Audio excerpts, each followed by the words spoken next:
Hi guys! Welcome back again to my YouTube channel. So for today's video guys ay aalis po kami ng fiancé ko. Pupunta po kami sa ibang lugar.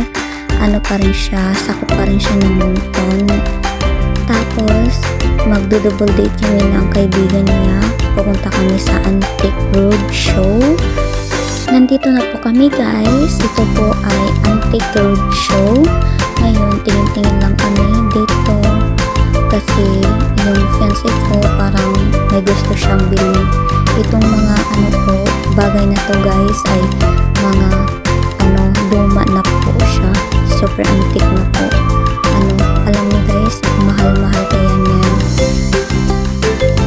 Ang seryoso naman ang fiancé ko. Tingnan niyo guys. Napakalumang mga pero magaganda pa. Napakagandang mga gamit guys.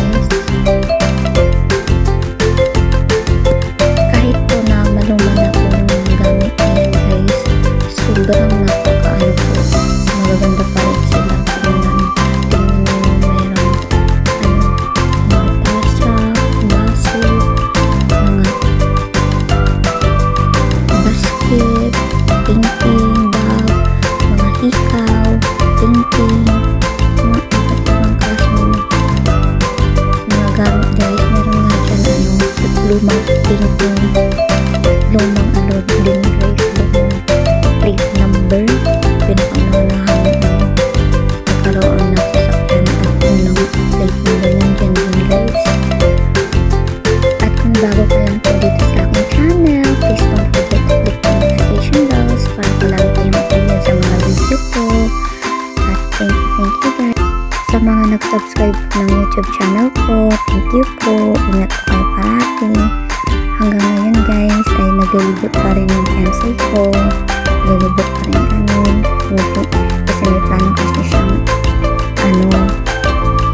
bumili, pero binalaan ko siya na wag mo nang bumili ngayon kasi kailangan muna natin magtipid. Tingnan nyo guys, may lumang stove, mga lumang base. Napakaganda ng nila guys, lagayan ng mga pasilits nila, mga magaganda din sa naunang panahon. Tingnan nyo guys, ang ganda yung siguro yung may-ari nito yung mayaman na mga lola at lola.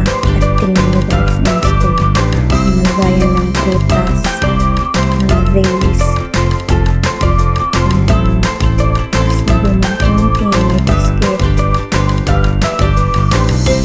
Na ang feel tapos seryoso yung fiancé ko guys. Kasi siya mahilig siya mag-window shopping guys. Window kasi yung niya. Kasi siya laging feel sa ibang bagay. Tignan niyo guys ang mga magaganda yung painting nila guys. Siguro may meaning yan, hindi ko lang alam pero talented talaga nila guys. Paduding lang muna tayo ngayon guys kasi yung fiancé hindi pa siya tapos mamili, hindi pa siya tapos tumingin. Kala niya naman bibili siya. Tingnan nyo guys, marami mga lumang gandong, tingnan. Hindi pa rin tapos yung call guys, kaya magpaduding-duding lang muna ako ngayon guys.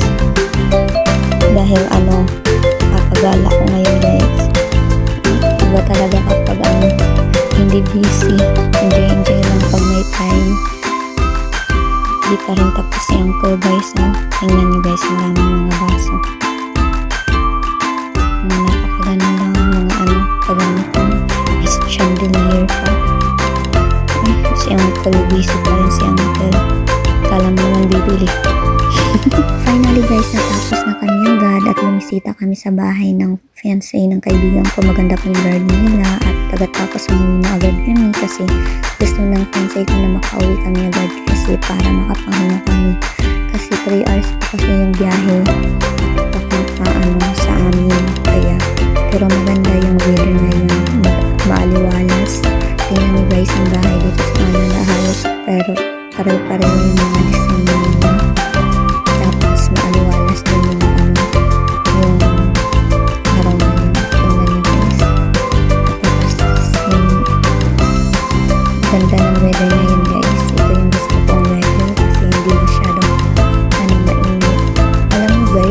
dito may